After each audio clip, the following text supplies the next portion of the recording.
Saúde os irmãos com a graça e a paz de Jesus Cristo, nosso Senhor, nosso Salvador. Amém? Amém. Convido você a abrir a sua Bíblia no Evangelho de João, capítulo 1. Evangelho de João, capítulo 1, vamos ler hoje os versículos 47 a 51.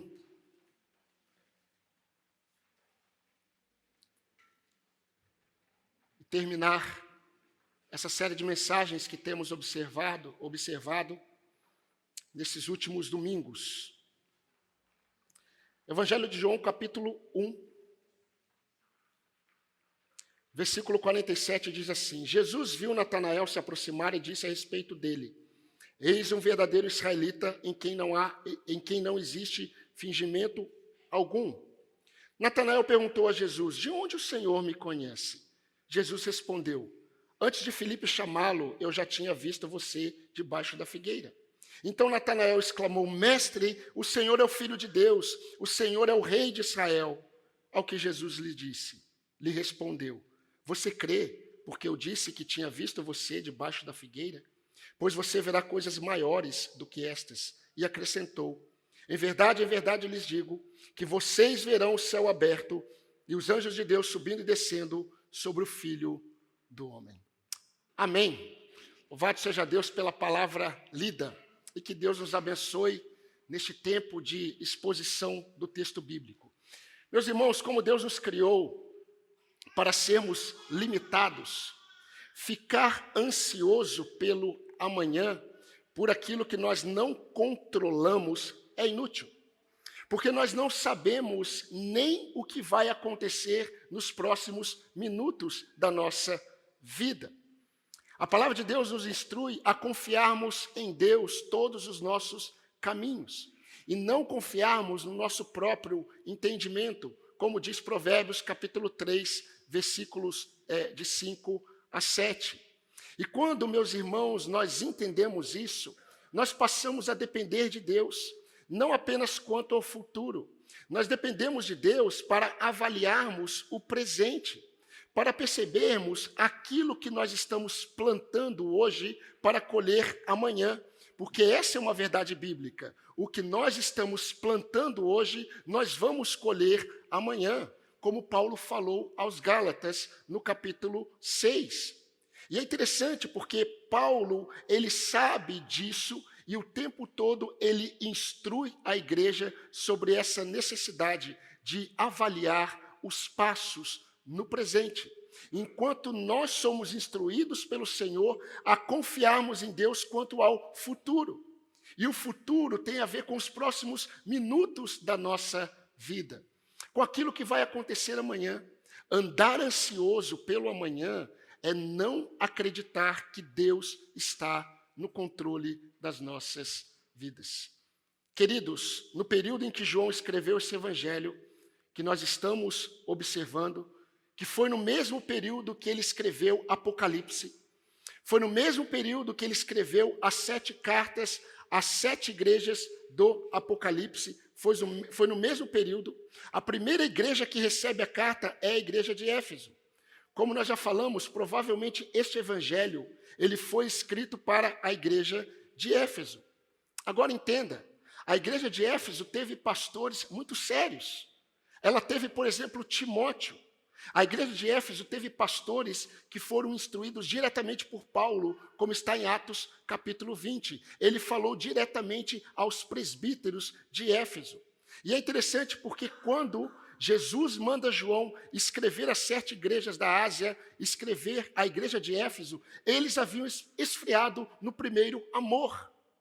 Eles haviam esfriado quanto ao amor em relação a Cristo. Faz todo sentido. O evangelho de João provavelmente também foi escrito à igreja de Éfeso, com o propósito de fortalecer a fé daqueles crentes em Jesus Cristo. O detalhe, eles eram muito bons de doutrina.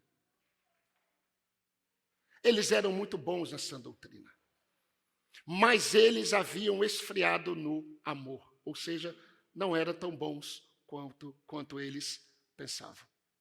E, queridos, o propósito de João ter escrito esse evangelho é muito diferente de todos os outros evangelhos. É por isso que somente no Evangelho de João nós encontramos algumas verdades que nós não encontramos nos outros evangelhos, porque o propósito de João tem a ver com edificar, firmar, fortalecer a fé dos crentes daquela igreja do primeiro século. Agora percebam, nós estamos observando um pequeno recorte que vai dos versículos 29 ao 51, quando João ele relata como João Batista, que foi influenciado por Moisés, que foi influenciado pelos profetas, como João Batista aponta para Jesus como o Cordeiro de Deus e o Filho de Deus.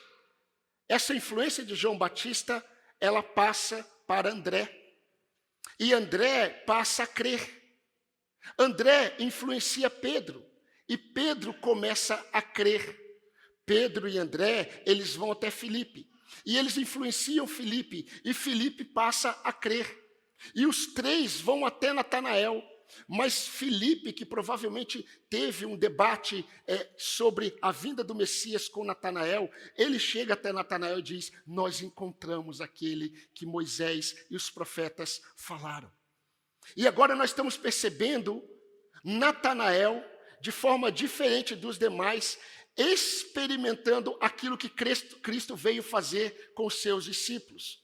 Ele está experimentando as revelações de Deus que vêm da fonte de revelações do Senhor, que é o próprio Jesus Cristo. Caminhando para o último sermão, venham e vejam. Nós vamos manter a mesma lição de domingo retrasado e vamos nos aprofundar um pouco mais, porque Jesus ele se revela de forma mais profunda, não apenas a Natanael, mas também aos seus primeiros discípulos. E tudo isso tem o propósito de fortalecer a fé daqueles crentes, daqueles discípulos que estavam talvez esfriando no primeiro amor. Jesus, ele é a fonte inesgotável de revelação para os seus discípulos. E nós vimos no último sermão de domingo retrasado que o Senhor mostrou para Natanael e também para nós que ele nos vê de forma muito especial debaixo de nossas figueiras. E eu creio que você está lembrado disso. Sendo assim, nós não devemos desprezar a profundidade do olhar do Senhor quando estamos a sós com Ele. Nós não podemos desprezar a necessidade de confiarmos em Deus quando sabemos que Ele tem um olhar cirúrgico, quando Ele olha para cada um dos seus. As nossas experiências com o Senhor devem elevar o Senhor em nossos corações. Eu terminei dizendo que nós somos súditos do Rei.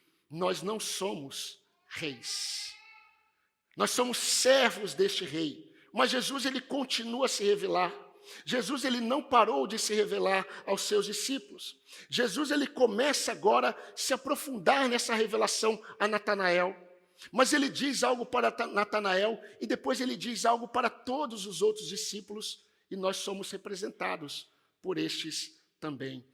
Mas Jesus, ele passa a revelar algo mais profundo sobre ele. Entenda. Jesus passa a revelar algo mais profundo sobre ele. Não tem a ver com homens. Jesus passa a revelar algo mais profundo sobre ele. Algo inesperado pelos seus primeiros discípulos, mas algo que elevaria as convicções de fé daqueles primeiros homens que seriam apóstolos da igreja. E apenas relembrando que o objetivo final de João escrever esse evangelho foi fortalecer os irmãos de Éfeso que tinham boa doutrina, eles tinham bom ensino, eles conseguiam discernir o erro e eles expeliam do meio deles as falsas doutrinas, mas eles estavam frios no primeiro amor. Deixa eu dizer uma verdade para você. É impossível amar a Deus verdadeiramente sem a sã doutrina. Mas é possível ter a sã doutrina e não amá-lo verdadeiramente. Parece contraditório, mas não é. Sendo essa fonte inesgotável de revelação para os seus discípulos, Jesus passa a revelar a Natanael, a Filipe, a João, a Pedro e a André a profundidade de quem ele é. Desde o início do nosso culto, nós estamos cantando sobre o Verbo de Deus. O Verbo de Deus que se fez carne e habitou entre nós. E vimos a sua glória, glória como do unigênito do Pai. Quem viu? João e os apóstolos. Eles viram. E quando eles testificaram dessa glória, todo aquele que crê em Cristo também vê. Mas olhe para o versículo 50 e versículo 51, que nós também lemos. Jesus lhe perguntou, você crê nisso porque eu disse que vi você debaixo da figueira? Você verá coisas maiores do que essa. E acrescentou, eu lhes digo a verdade, ou em verdade lhes digo, vocês verão o céu aberto e os anjos de Deus subindo e descendo sobre o Filho do Homem. Queridos, logo após a exclamação de Natanael para Jesus, quando ele reconhece Jesus como o Filho de Deus, logo após essa exclamação de Natanael, logo após Deus ter aberto os olhos de Natanael e Natanael ter exclamado, é quase um grito. Natanael disse, Senhor, tu és o Mestre, tu és o Filho de Deus, tu és o Rei de Israel. Logo após isso, Jesus olha para Natanael e disse, porque eu falei que você estava debaixo da figueira, você crê? Coisas maiores você verá.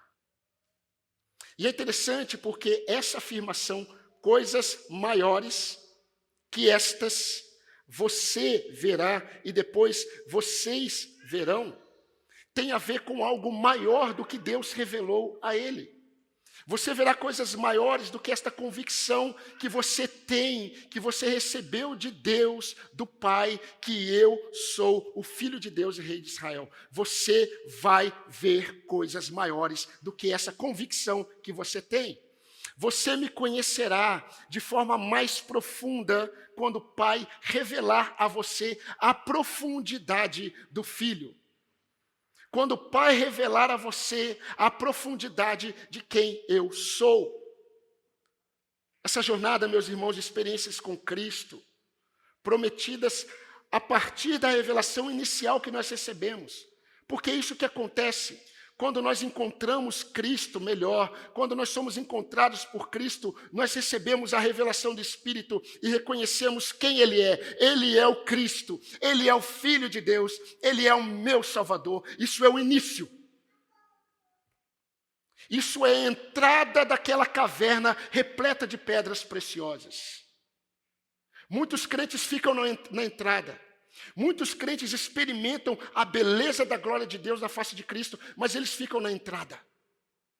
O Espírito Santo convoca os seus discípulos a se aprofundarem. Entrem, conheçam o meu Filho. É muito mais do que vocês pensam. É profundo o que há em Jesus Cristo. Meus irmãos, nessa jornada, como eu disse, que começa com Deus revelando Jesus a nós, nós percebemos que o Pai sempre revela coisas maiores e mais profundas sobre o seu Filho. Você quer saber se você está caminhando com Deus? Tem aumentado em você, não apenas o seu conhecimento por Jesus, mas o seu amor por Ele.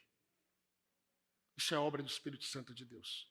O contrário também revela outra verdade.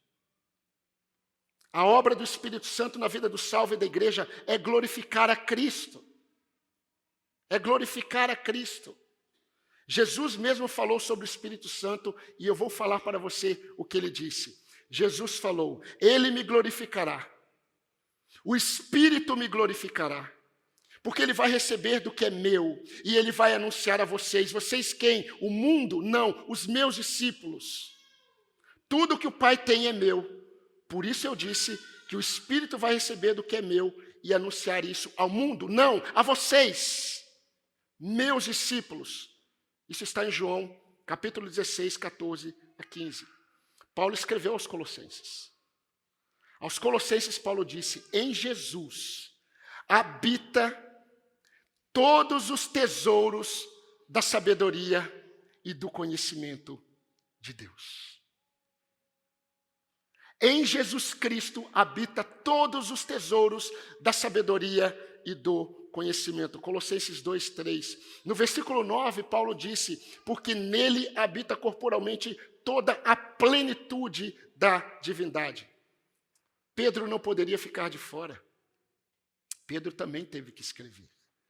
E ele escreveu sobre Jesus. Pelo poder de Deus, irmãos, nos foram dadas todas as coisas que conduzem à vida e à piedade, pelo pleno conhecimento daquele que nos chamou para a sua própria glória e poder. Pelo pleno conhecimento daquele que nos chamou para a sua glória. Paulo aos Filipenses escreveu: o que eu quero é conhecer a Jesus Cristo. Qual é o seu desejo, apóstolo Paulo? Você que foi um homem que viveu para a glória de Deus, qual é o seu desejo até o fim da sua vida? Eu quero conhecer a Cristo. Eu quero experimentar o grande poder que o ressuscitou dentre os mortos. Filipenses 3,10. E ele estava preso. Interessante. Ele não gritou: eu quero um advogado. Ele estava preso em Roma. E o que você quer, Paulo? Eu quero um advogado. O que você quer, Paulo? Eu quero ser livre dessa cadeia. O que você quer, Paulo? Eu quero parar de sofrer. O que você quer, Paulo? Não. O que eu quero é conhecer a Cristo. Eu quero conhecer o poder que o ressuscitou dentre os mortos. Para isso eu preciso morrer. Que eu morra. É neste contexto que ele diz que o morrer é Cristo e o viver é lucro. Irmãos, para cada convertido, quanto mais o crente ele se aprofunda no conhecimento de Cristo, mais ele se depara com uma fonte inesgotável de conhecimento de Deus. Eu vou repetir: Cristo é uma fonte inesgotável. Deixa eu melhorar, não é uma, é a única. Cristo é a única fonte inesgotável do conhecimento de Deus. E o Espírito Santo, ele está para revelar as profundezas de Deus em Cristo Jesus.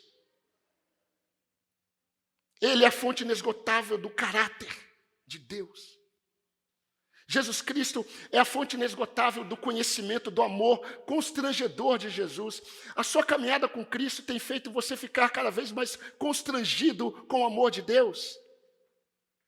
É uma fonte inesgotável de conhecimento experiencial com a graça de Deus. Não é apenas um conhecimento, é um conhecimento que eu experimento.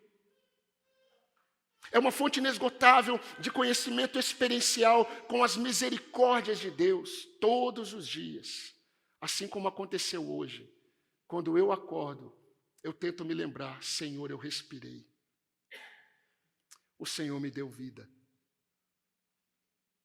E a vida tem a ver com o seu filho. Se hoje eu não viver para glorificar o teu filho, não há vida para viver. Jesus é a fonte inesgotável do conhecimento pessoal da fidelidade do Senhor. Jesus é a fonte inesgotável do conhecimento pessoal da santidade de Deus. E melhor, Jesus, ele é uma fonte inesgotável do conhecimento pessoal do amor detalhista do Senhor. Deus é impressionante como ele é detalhista em seu cuidado. E eu estou falando de fonte que não se esgota. Jesus, ele é uma fonte que não se esgota. Agora veja o que interessante. Antes nós irmos para algumas aplicações importantes.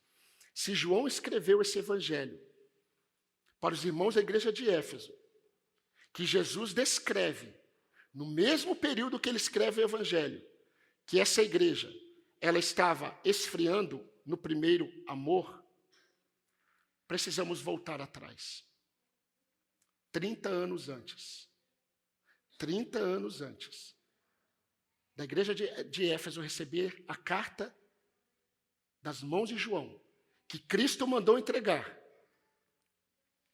no mesmo período em que João escreveu este evangelho, 30 anos antes, Paulo, ele escreveu algo sobre à igreja de Éfeso. Ele disse assim: irmãos, 30 anos antes, eu peço a Deus que, segundo a riqueza da sua glória, conceda a vocês que vocês sejam fortalecidos com poder, mediante o seu Espírito, no íntimo de cada um. Não é no íntimo do pastor, não é no íntimo da liderança da igreja, é no íntimo de cada crente desta igreja. De cada um. E assim pela fé, essa é a minha oração, que Cristo habite no coração de vocês, estando vocês enraizados, alicerçados em amor. Isto para que com todos os santos, percebam, vocês possam compreender qual é a largura, qual é o comprimento, qual é a altura, qual é a profundidade. E conhecer o amor de Cristo, que excede todo entendimento, para que vocês fiquem cheios, percebam a redundância, da plenitude de Deus. Cheios da plenitude. Se é cheio, já tem a ver com plenitude. Mas Paulo, ele fala para que vocês sejam cheios da plenitude de Deus. Essa é a minha oração. 30 anos depois, João está escrevendo o Evangelho para que os crentes fiquem firmes na fé. E Jesus está dizendo para a mesma igreja: vocês abandonaram o primeiro amor. Movido pelo Espírito Santo, Paulo desejava e orava por esses irmãos. Agora, voltando ao contexto do texto, Jesus ele começa a se aprofundar com a revelação que virá. E eu gostaria de destacar rapidamente 2 lições que Jesus ele mostra sobre a profundidade de quem ele é. Nós aprendemos que o conhecimento inicial de Cristo leva o crente a vislumbrar-se com Jesus.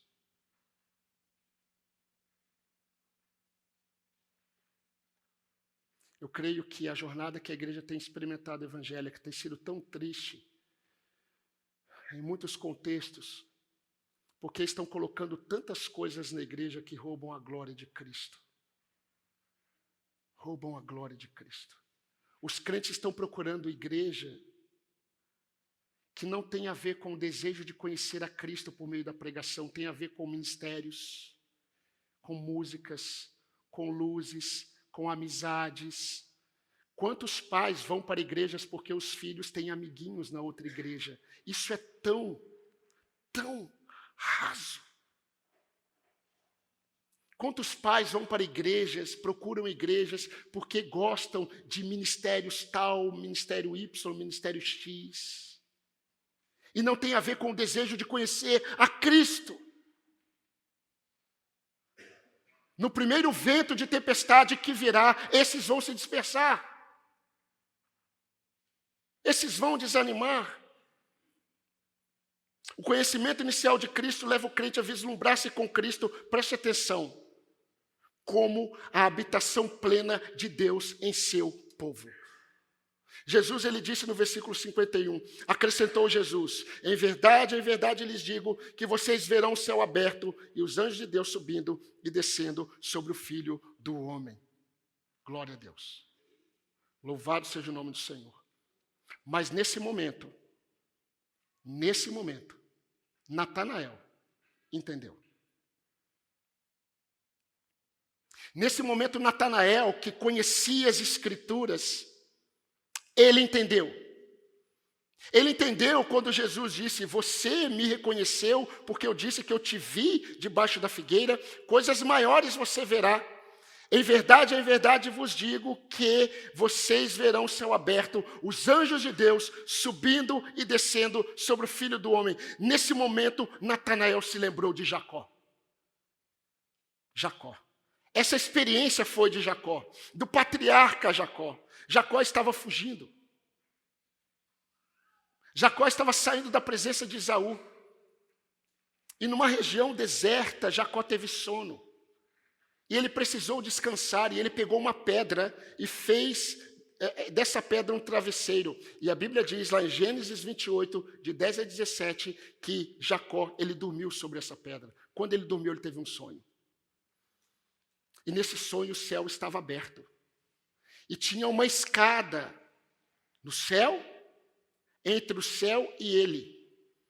E nessa escada, anjos de Deus subiam e desciam ali onde ele estava.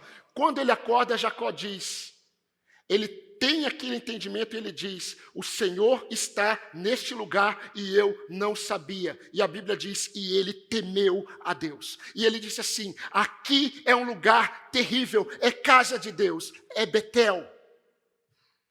E ele pega essa pedra e ele constrói um altar e ele chama aquele lugar de Betel. Betel significa casa de Deus. Mas é interessante porque esses discípulos, ao ouvirem essa declaração de Jesus a Natanael, eles deveriam chegar à mesma conclusão. Eles deveriam dizer assim, quão temível é Jesus. Ele é a casa de Deus. João, ele já havia afirmado no capítulo 1, versículo 14, o verbo se fez carne e tabernaculou entre nós, habitou entre nós, cheio de graça e verdade, e vimos a sua glória, glória como do unigênito do Pai. Nós cantamos nesta noite sobre isso. Antes da sua crucificação, Jesus diz algo mais profundo, como sempre. Como sempre. Jesus diz, eu pedirei ao Pai, e Ele vai dar a vocês outro Consolador, a fim de que esteja com vocês para sempre. É o Espírito da verdade que o mundo não pode receber. Não pode, porque o mundo não vê nem o conhece. Vocês o conhecem porque Ele habita com vocês, ou seja, eu estou aqui e Ele estará em vocês. Eu não sou apenas a habitação de Deus entre vocês, eu estarei em vocês. Em vocês. Paulo escreve à igreja de Corinto. Vocês não sabem que vocês, meus irmãos, são um santuário de Deus e que o Espírito de Deus habita em vocês? Vocês não sabem que se alguém destruir o santuário de Deus, que é vocês, Deus o destruirá, porque o santuário de Deus, que é vocês, ele é sagrado. Isso está em 1 Coríntios 3, 16 e 17. O conhecimento inicial de Cristo leva o crente a vislumbrar-se com Cristo, em primeiro lugar, como a habitação plena de Deus em seu povo. Segundo e último lugar, para irmos para algumas aplicações. O Senhor revela Jesus como o único elo entre os seus discípulos e os céus. O único elo entre os seus discípulos e os céus. E o Deus dos céus. Eu quero mais uma vez, eu quero ler na íntegra o relato de Jacó. Diz assim, eis que estava posta na terra uma escada, cujo topo atingia o céu. E os anjos de Deus subiam e desciam por ela. Quando Jacó despertou do sono, disse, o Senhor está neste lugar e eu não sabia. Quão temível é este lugar, é a casa de Deus, é Betel, é a porta dos céus. Gênesis 28, 12 e 17. Queridos, Jacó não sabia. Jacó não sabia, mas agora os discípulos de Jesus, eles estão tendo conhecimento. Quando Jesus diz, em verdade, eu lhes digo, vocês verão o céu aberto e os anjos de Deus subindo e descendo sobre o Filho do Homem. Jesus estava falando, a habitação plena de Deus está entre vocês. E não apenas isso. Eu sou o elo que liga vocês a Deus. O único. O único. A conclusão de Jacó lá atrás foi, quão temível é este lugar, é a casa de Deus, é a porta dos céus, é a entrada dos céus. Agora Natanael e os discípulos também estão concluindo, provavelmente, a mesma coisa. Quão temível é este Jesus. Ele não é apenas a casa de Deus, ele é a porta dos céus. Meus irmãos, percebam que Jesus agora não está falando mais só com Natanael. No início, ele diz a Natanael e agora ele diz, vocês verão. Vocês quem? Os primeiros discípulos. Vocês quem? Os cidadãos do reino. Vocês quem? Todos nós. Quando Paulo disse que Jesus Cristo é o único mediador entre Deus e o homem, entenda, Jesus estava falando por meio de Paulo, por meio do Espírito Santo, que ele não é o mediador entre todos os homens e Deus, mas somente entre aqueles que creem. A palavra aqui é para os discípulos. Jesus é o único elo que liga o que crê a Deus. Os que não creem não têm Cristo como mediador. Não podem ter, porque não conhecem. Por isso que é só Cristo. Isso é maravilhoso, meus irmãos, porque isso vai reforçar a fé daqueles crentes vacilosos. Eu não sei como está a sua fé hoje, em Jesus. Eu não estou falando na igreja. Eu estou falando em Jesus. Eu não sei como está a sua fé hoje. Mas ninguém, nada mais pode ligar o homem a Deus senão Cristo. Ele é o único acesso. Ele é Betel. Ele é casa de Deus. Ele é a porta dos céus. Agora, uma pergunta importante. Na verdade, 3.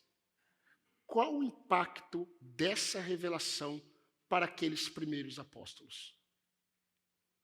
Qual o impacto dessa revelação para os primeiros leitores deste evangelho, os crentes de Éfeso?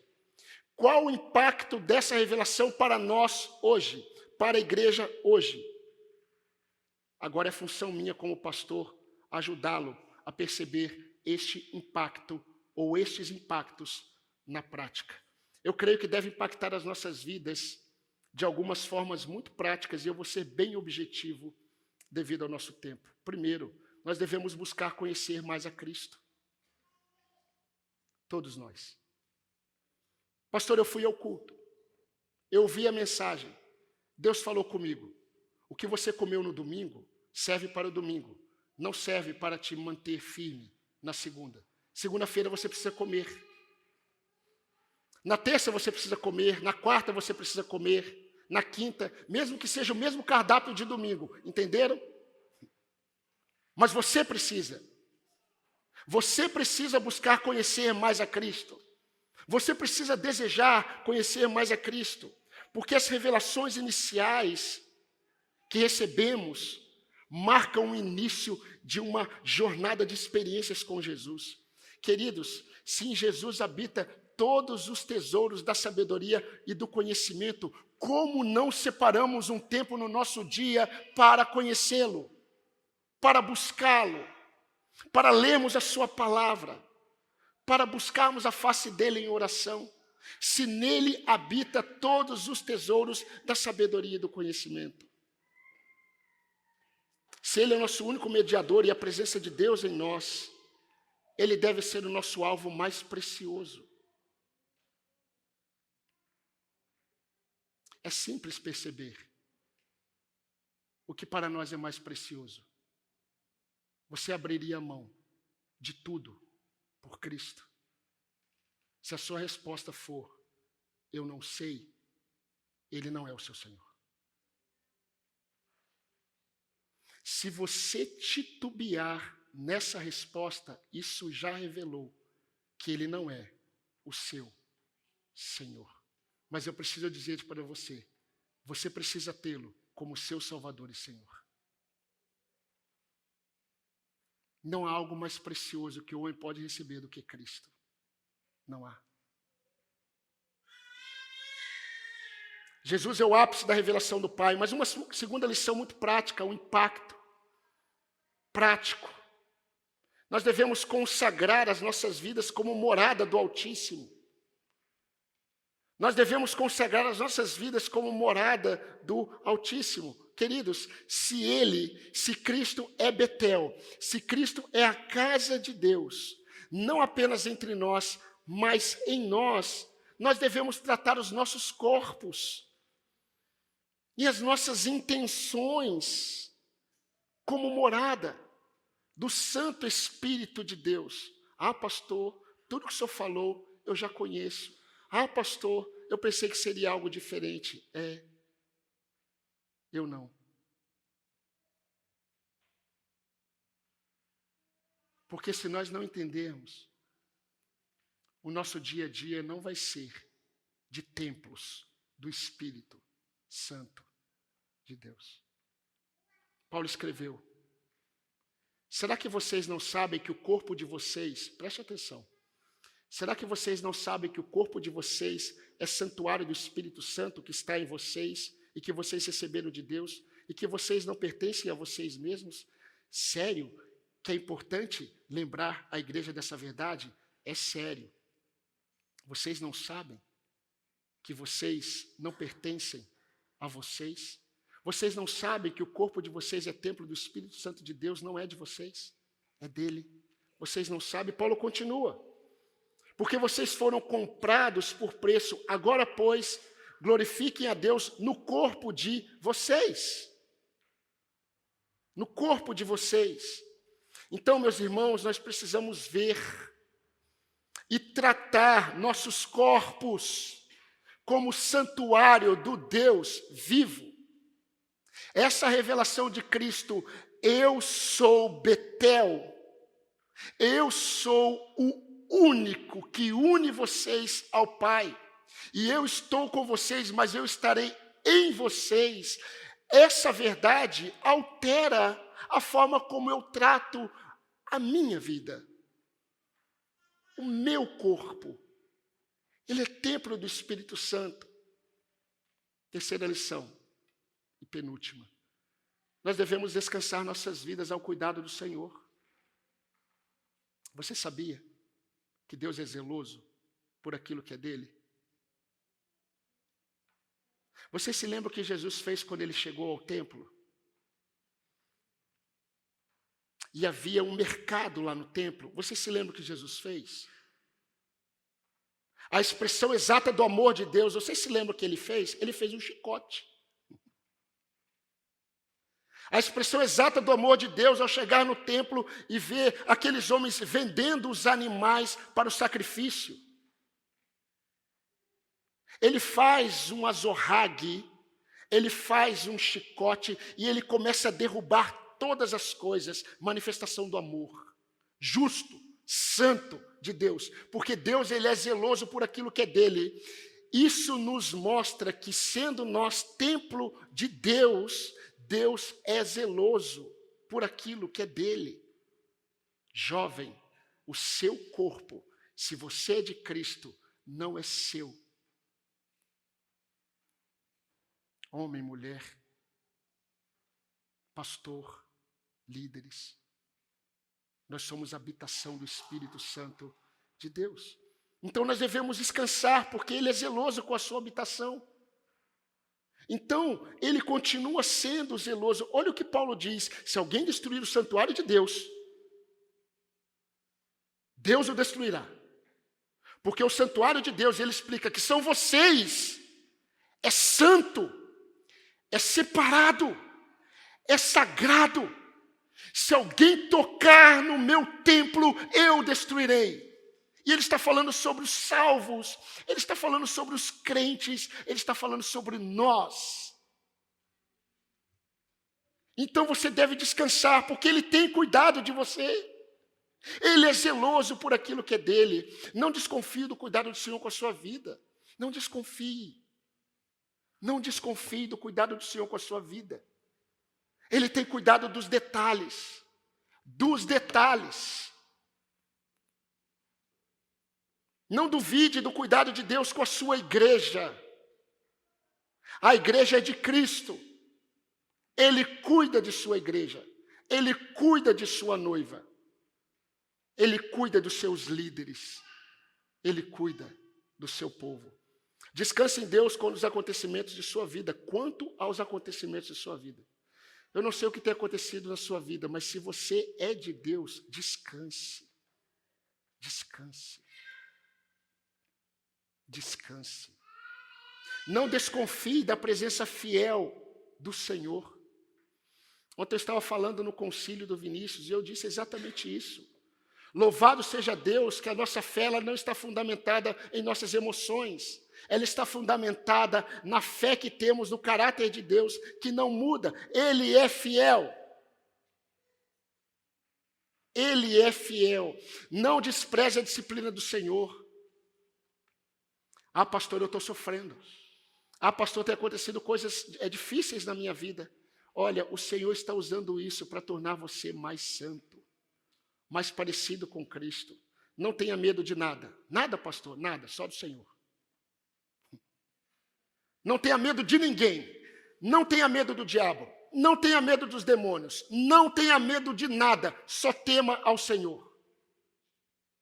Só tema ao Senhor. Sabe por quê? Se você é crente, você é morada do Altíssimo. Isso é sério. Isso é profundo. Isso é maravilhoso. Isso é gracioso. Mas trate bem do templo do Espírito Santo. Trate bem. Por fim, devemos desejar que a glória de Cristo seja visível em nossas vidas. Temos estudado isso pela manhã. Devemos desejar que a glória de Cristo seja vista em nossas vidas. Quando Salomão acabou de construir o templo, Salomão orou. Que templo maravilhoso o templo de Salomão. E quando Salomão orou, consagrando o templo, a Bíblia fala que a Shekinah de Deus, a glória de Deus, encheu todo aquele lugar. Todo aquele lugar. E quando Jesus disse a Natanael, Natanael, coisas maiores você verá, coisas maiores vocês verão, além de suas percepções sobre mim, vocês verão que a glória do Pai repousa sobre mim. É uma glória maior. Nós somos santuários de Deus. Que vontade de falar para você dizer para o seu irmão, somos santuários de Deus. Mas não diga não, diga para você mesmo. Somos santuário do Altíssimo. O Espírito do Deus vivo habita em nós. Se eu ficasse repetindo isso até o final, isso produziria temor nos nossos corações. Mas não apenas temor, descanso. Deseje que a glória de Cristo seja visível na forma como você trata todos os seus irmãos, sem exceção. A começar com a sua esposa. A sua esposa é sua irmã em Cristo. Você sabia? O seu marido é seu irmão em Cristo. Você sabia? Deseje que a glória de Cristo seja visível na forma como você reage àquilo que se opõe às suas vontades. Eu louvo a Deus quando de manhã, quando eu acordo, né, graças a Deus de manhã significa que não estou dormindo muito. Eu louvo a Deus quando eu acordo e vem aqueles cânticos do tipo, menos de mim, mais de ti. Eu estava ouvindo esses dias um cântico que dizia o tempo todo, menos de mim, mais de ti. Menos de mim, mais de ti. Acordo de manhã, menos de mim, mais de ti. Amém, é isso. Menos de mim, mais de ti. Então, quando algo acontecer comigo no meu dia, a forma como reajo deve ser menos de mim, mais de ti. Deseje que a glória de Deus seja visível na forma como você administra o seu tempo. Na forma como você administra o seu tempo. O Espírito de Deus habita em você e você precisa ser zeloso com o seu tempo. A forma como nós administramos o tempo revela insensatez ou sabedoria. Efésios capítulo 5, a partir do versículo 15. Não andem como nécios, mas como sábios, remindo o tempo, porque os dias são maus. Aproveitando todas as oportunidades, todas.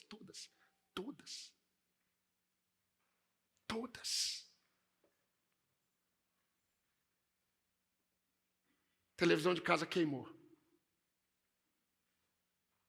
Nesse período que teve chuva, muita chuva, muito relâmpago, queimou. Aí falaram para mim, liga para a Bandeirantes que você ganha outro. Eu falei, não quero. Deixa sem televisão. Um problema a menos para a minha fé. Sabe por quê? Rouba a glória de Deus. Rouba o meu tempo. Eu vou querer, no meu momento de lazer, assistir isso, assistir aquilo. Uma coisa a menos. Eu preciso aproveitar todas as oportunidades. Todas. É muito passageiro o nosso tempo. Deseja que Deus seja glorificado na forma como você administra o seu templo, santuário do Altíssimo. Deseja que a glória de Cristo seja visível naquilo que é difícil para você fazer.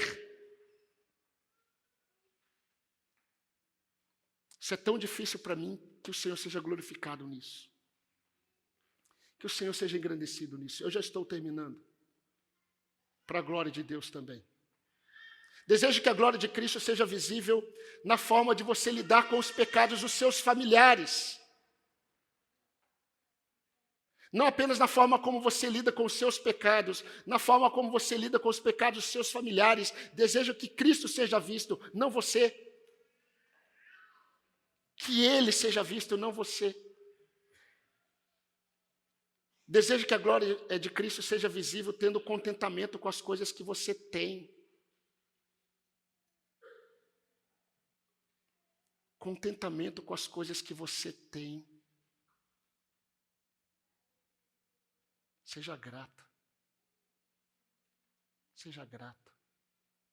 Deus tem nos dado muito mais do que nós pedimos e pensamos, mesmo passando por todas as lutas que nós passamos. Santuário do Altíssimo. Deseje que a glória de Cristo seja visível em seu testemunho, dentro da sua casa. Dentro da sua casa, no seu ambiente de trabalho. Por fim, deseje que a glória de Cristo seja visível na igreja, por meio da sua vida. Que os crentes vejam que você tem amado ao Senhor. Que os irmãos vejam que você tem amado ao Senhor. Philip Ryken, ele disse, nós não precisamos do mundo para nos conformarmos a Ele, pois isso acontece naturalmente. Naturalmente nós nos conformamos com o mundo. Porém, conformar-se com Cristo tem a ver com Deus agindo em nós e nós nos submetendo ao seu agir. Sabe por quê? Somos santuário do Altíssimo. Minha irmã, amada de Jesus, santuário do Deus Altíssimo. Homens, santuário do Deus Altíssimo. Jovens, santuários do Deus Altíssimo. Crianças que já são convertidas, santuário do Deus Altíssimo. Billy Graham, ele disse certa vez que o nosso maior fracasso é ter sucesso em coisas que nos afastam de Deus. Esse é o nosso maior fracasso, é ter sucesso em coisas que nos afastam de Deus. Reflita sobre isso.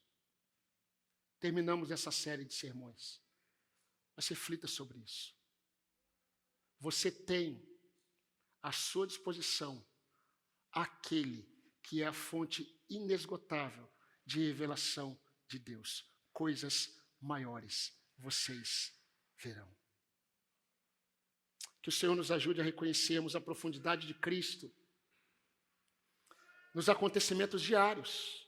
Eu sempre me preocupo com os acontecimentos diários. Que nos acontecimentos diários o Senhor nos ajude a reconhecermos a profundidade do Senhor e a reconhecermos, querido, o privilégio e responsabilidade de sermos morada do Deus vivo, morada do Deus Altíssimo. A fonte, nossa fonte, única fonte inesgotável de revelação. Mas talvez haja alguém aqui que conheça Cristo apenas de vê-lo passar entre nós.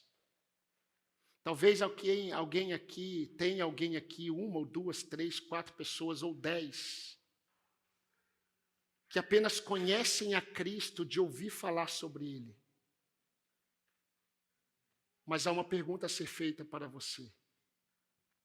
Você está disposto a reconhecer a sua culpa diante de Deus e a reconhecê-lo como o único capaz de te dar o perdão que só Deus pode fornecer a você?